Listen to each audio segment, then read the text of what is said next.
From the press conference, you seem to have an easy sense of humor, of humility, and a commitment to dialogue and collaboration. Talk about the importance of these qualities to you as a leader, especially in leading people to Christ. When you're my size, you better be humble, or you'll be humbled. I'm always awed by the people I've worked with over the years, and I've got an incredible family. I've got incredible brother priests, deacons, lay people I've worked with over the years. Everywhere I've ever been, every parish, the Diocese of Evansville, and people I know here, and so it's just humbling to know. And now with the U.S. bishops, I'm always humbled by this. Wonderful, holy, brilliant men and women in the church, and so that in itself, I think, humbles us if we think about that long enough.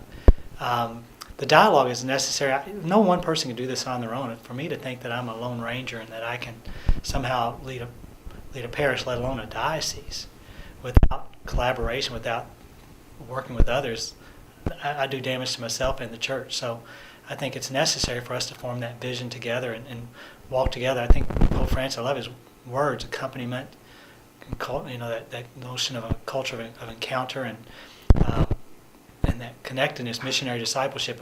And Jesus sent them out 2 by 2. He didn't send one person. He called them all together, the church, and his disciples and apostles, to move together.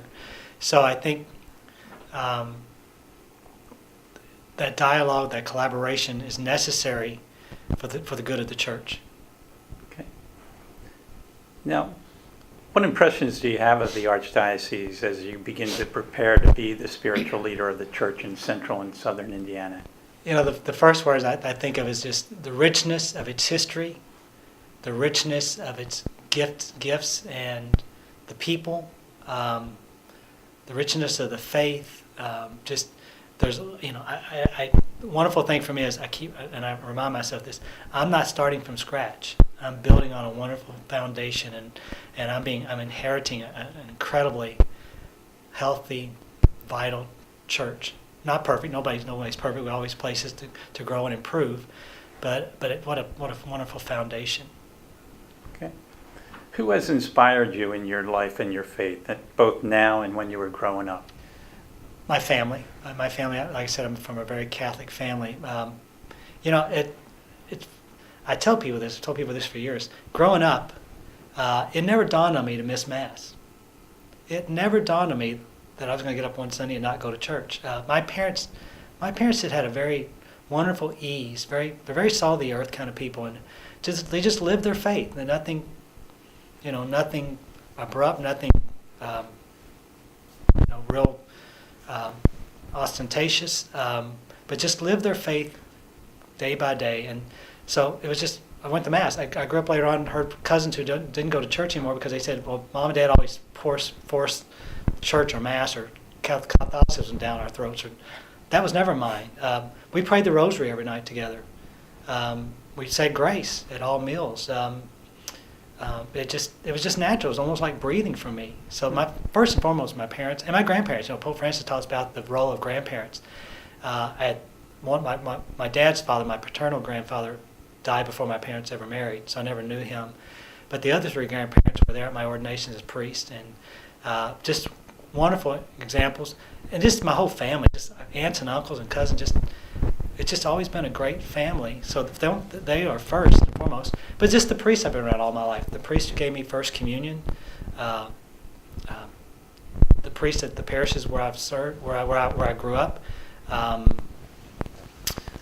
And I have a cousin, my first cousin, who's a priest, and he was a good role model for me as far as triggering me to go to seminary. My cousin actually was the one who kind of helped me to realize it doesn't have to be someone else who goes to seminary, that I could do that. I guess up until that point, I never thought, it could be me. As much as I admired priests, I never thought about it could be me. It had to be somebody else. And I think with him in seminary, in fact, he was the first one I went to talk to when I was halfway through college when I thought about the seminary, and I went to see him, and he sent me to the vocation director. So a lot of different people along the way. And then I've had great mentors in Archbishop Kelly, Archbishop Kurtz, Archbishop Daniel, Cardinal Tobin I consider a great mentor. I just had some great people along the way, pastors, brother priests, religious people I've worked with, served with, and people in every parish I've ever been in. Okay. Now, how long have your mom and dad been married? I'm 56. I was 56 in April. They celebrate their 57th in May the 14th. So Okay. I was born 11 months, 1 month before their first anniversary. Okay. So 57 years for them. You have 91st cousins, which gives us an idea of the big family that you Yeah. have. Talk about the importance of marriage and family and how you hope to make that a focus of your leadership in the Archdiocese. Yeah. Again, it's obviously the center of my experience growing up, and certainly a key concern for our church today. That, marriage and family is the fabric of stability in our society.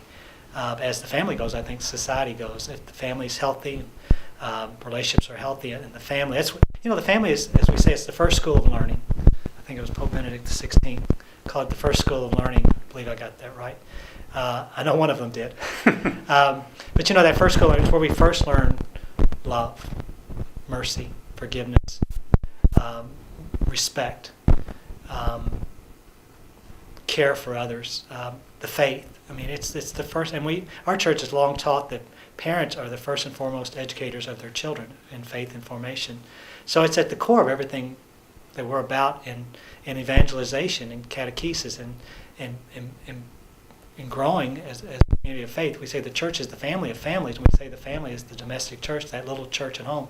Just like my parents, I don't think I ever thought about missing Mass on Sundays or holy days or whenever, because we were living the faith the rest of the week by the little things they did. Now, obviously, your family was is a defining foundation of your life. I've read where one of the defining experiences of your life was attending high school during desegregation, and how that experience made you think about social justice and the priesthood.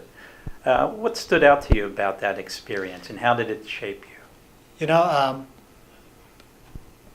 Growing up, when we were in Marion County, and where I made my first communion and different things, and small parish, St. Charles Grade School, and we moved to Louisville just a year or two before busing, and so I went from that and got bused the very first year of busing. I was bused as a freshman downtown, I think it was considered two of the worst schools in the whole educational system at that time in Louisville, not Kentucky. A lot of violence that year. As a young kid, I was always mesmerized by the mystery of the priest, or just kind of watching the priest. We always had priests over for family gatherings, and they were always part of our lives. But when I got bused, there was a lot of violence. I'll just give you a couple examples, not to get too graphic, but there was a stabbing once. There was a teacher disciplined a student, and the next day all 4 tires were slit. There was a rape on one floor. There were drug dealings. When we got on the bus, some days there would be stuff thrown in the windows. You had to duck, and I was never bothered. I was short and I was athletic, so you don't get any points for picking on a little guy, and if he's athletic enough, you risk getting embarrassed. So I have just enough to be left alone. So I never had no one ever personally ever threatened me or anything like that. But it was the first time where I thought of priesthood in a whole different light, and I remember asking myself this question, even as a freshman, all this violence and all this inhumanity, humanity's inhumanity to humanity, just the way we're treating each other and all this stuff. And for the first time, I asked myself, how does my life speak to this? How does my life speak to this behavior, to this kind of violence? And that's when priesthood came to me in a whole different light. And now I went on and dated through high school and college. I didn't do much with that other than sit with that.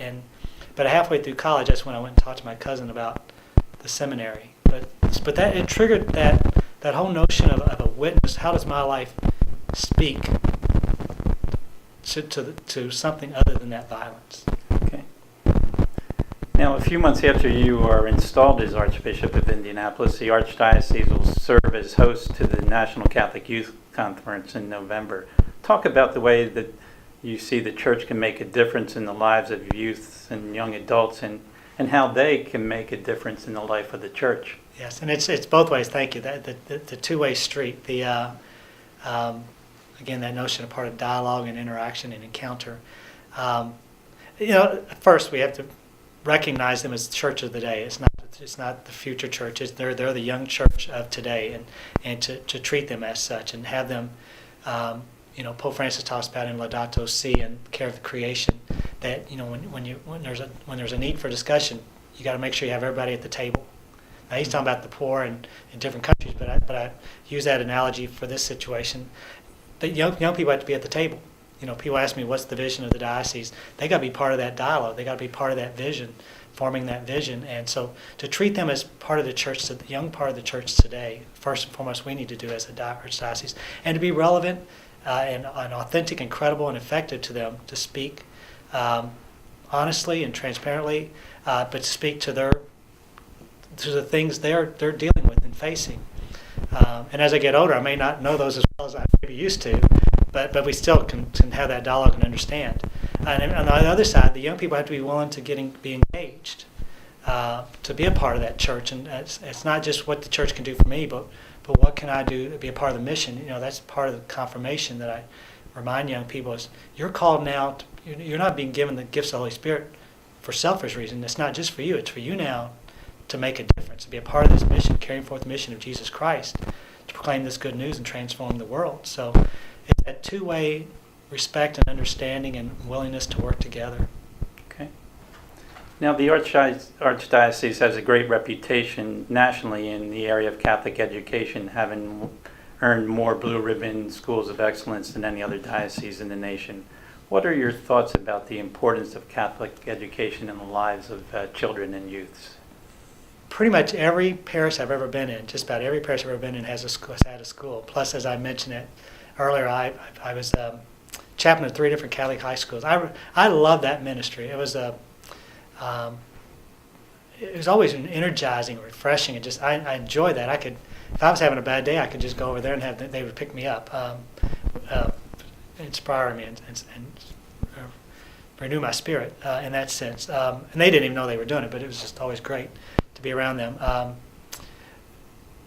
Catholic education, so it's always been a part of my ministry and my service. And I've been both in Archdiocese of Louisville and Evansville, Diocese of Evansville. I've been with very strong Catholic school systems. And so I've experienced that leading up to this point here. And as a result of that, being engaged in that, both with having parishes in had school in my parishes, and then being engaged with the Catholic schools, and throughout a couple of different dioceses already, obviously you see the value of Catholic school, Catholic education, not only on our church, but on our community, upon our society. Because the schools are producing we're not striving only to produce good members of the church. We're striving to produce good citizens in formation and education, and that caring for the holistic part of the whole person, the holistic approach of mind, body, and spirit, to be engaged in that whole process. And so I think it's an invaluable ministry of our church to continue not only transmitting the faith, but forming young people to be good citizens as well. Okay. Now, the Archdiocese also has a strong history of immigrants building up the faith in many ways in central and southern Indiana, and new immigrants and refugees are a growing part of the present Archdiocese. What are your thoughts on the importance of diversity in the life of the church in central and southern Indiana? Pope St. John Paul II, I think it was 1980, began World Youth Day that we celebrate, every 3 years, 2 or 3 years. And I was just in the first one this past July in Poland, Krakow, Poland. And my understanding when Pope St. John Paul II began World Youth Day, he began it because he wanted young people to experience the universality of the church, to experience the richness of cultures and languages and all the beauty of the church beyond one's own back door, one's own parish and one's own diocese. Just that richness of the diversity, unity and diversity. So I think the same thing here with immigrants and refugees and migrants, and they bring something. They're not, Pope Francis also says, enjoy the gospel. In serving the poor, we don't think about what we're giving them, but how we listen to them and allow them to touch us. And so, it's with immigrants and refugees and migrants, how do we let them touch us? How do we allow them to bring the richness of their culture and languages to our communities as well? So it's hopefully a two-way street to respect that dignity. That's why I try to do a little Spanish in my statement. I don't speak other language. I wish I could do other language, Creole, or we have Haitians in Middle East. People from the Middle East, different places. One language I can do a little bit of is Spanish. So just to acknowledge the richness of another language, of another culture, but hopefully that represents all the various cultures and languages that make up the beauty of the one holy Catholic and Apostolic Church. Now you talk about that richness, and in the Catholic newspaper for the Evansville Diocese, you wrote a column that appeared in both English and Spanish, and in the press conference today, you made comments in Spanish. Talk about the importance of being connected to the Hispanic members of the Archdiocese.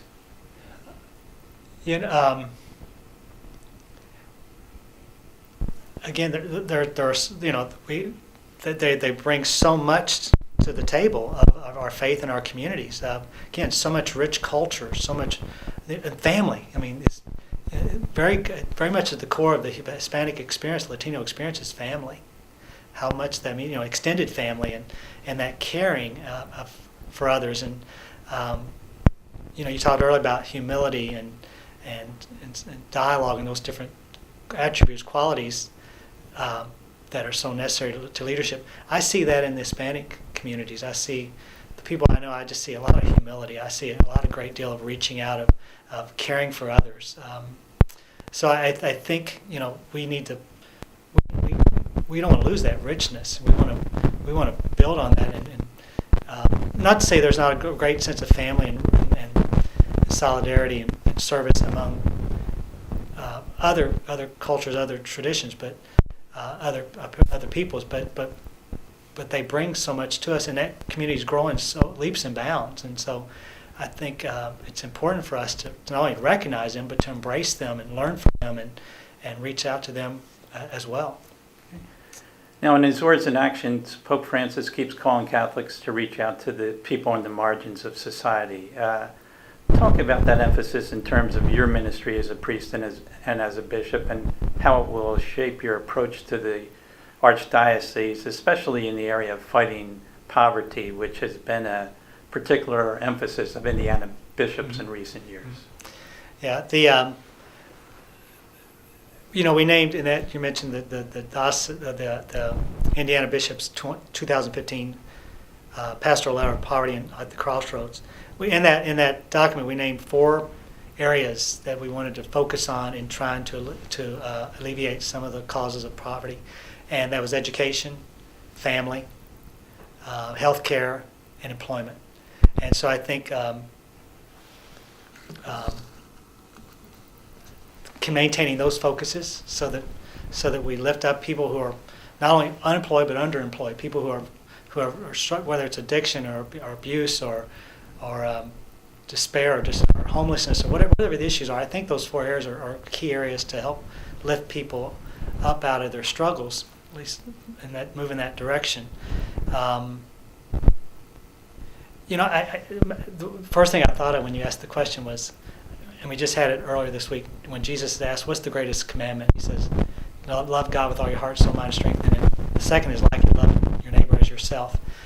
And I once read one time how accurate this is, but I remember reading one time it said that those two commandments, that in the Judaic law, Mosaic law, there's hundreds of those kind of laws, and that the first one and the last one, the first one is love God with all your heart, soul, mind, strength, and the last one, love your neighbor as yourself. And the point being, what's implied there is Jesus saying to do the first one and the last one, you got to keep everything else in between. And I love that if that's accurate, I love that thought, that image. And I would say the same thing here. Pope Francis is telling us to go to the margins, to peripheries.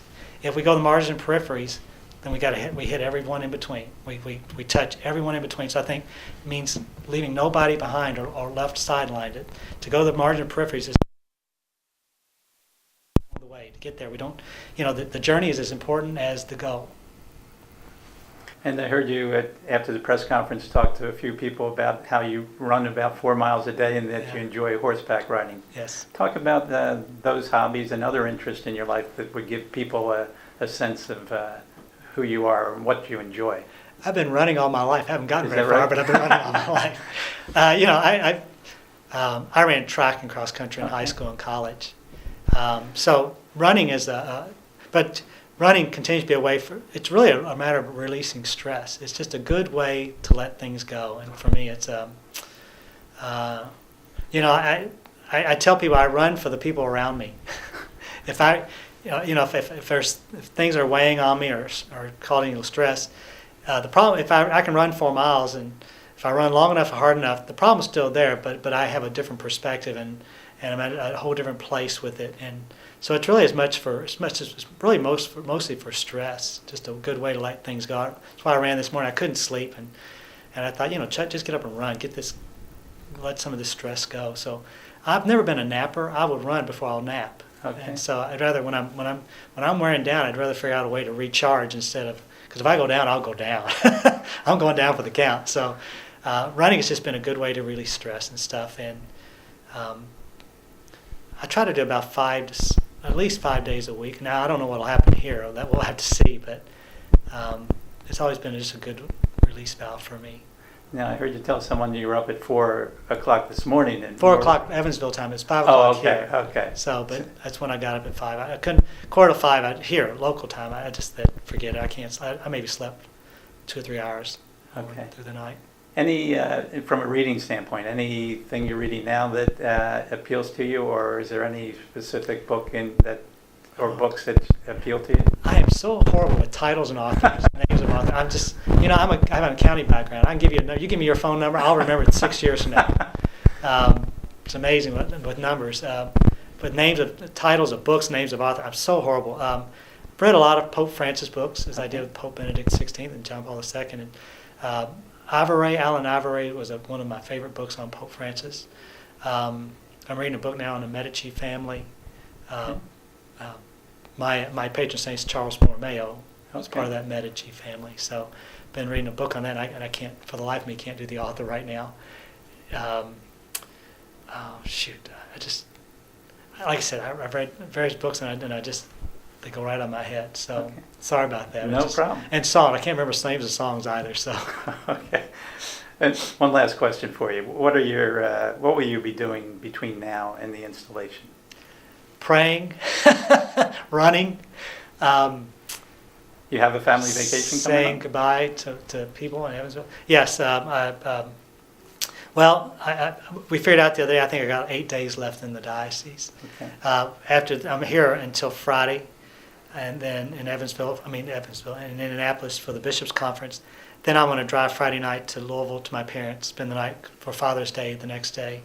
And then on Saturday, because then I got to go back Saturday night to my parents and Mass at the Cathedral and the Corpus Christi procession on Father's Day, Sunday. And then I'm here, then I'm in Evansville that Monday through Thursday. Then I come back here on Friday the 23rd that evening, ordain the permanent deacons on the 24th here. And then the next day, 25th, fly to Rome for the blessing of the pallium. I'll come back here on the 1st of July. I will have until through the 8th of July in Evansville, and then on the 9th, my brother and sister-in-law and I are going out west, retracing a family trip that we did when my brother and I were kids. With our family, our whole family went, and we've been talking for years to retrace this, and we finally, about the last 3 years, have gotten this together, and so we're going to come back a couple days early. We're going to leave on the 9th and come back on the 23rd, on Sunday to Sunday, 2 Sundays, and then I'll come here and live. So when I leave on the 9th, I'll leave Evansville as far as residence for good, and then when I return from the trip, I'll move in here. Where will you be going on the trip? We went all the way out to Yellowstone, way back when we were kids. So it's going to go through all through the Badlands, and we're going to do some stuff in St. Louis, a ball game, and the cathedral, and Grand Farms and stuff like that. I've done that several times. My brother and sister all want to do that, and then go through, go out west through South Dakota and the Badlands, and Mount Rushmore and all those different things. And then there's an outdoor passion play along the way. Spearfish, I think is the name of the area, on through Montana, Wyoming, all the way out to Yellowstone, and through Jackson Hole, and come back around through Cheyenne for a day or two, maybe the rodeo, and then Wow. come on back. We may have to cut the Cheyenne rodeo short. I think that's where we're cutting short to get back here. Okay. We covered a lot of ground. Anything that you haven't had the opportunity to touch upon that you would like to share? You know, I just need prayers. I'm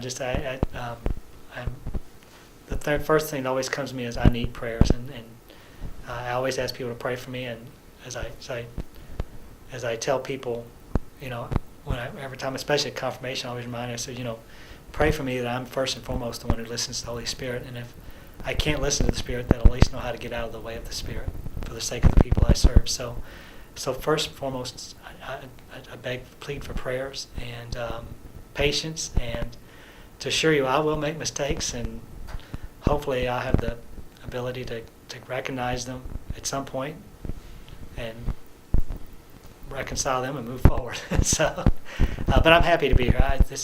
Like I said, I got as much as I grieve leaving so many wonderful people, I know that I'm being embraced here by so many wonderful people too. So just joy to be with you. Thanks for taking the time, Archbishop. Thank you very, very much. Thank you.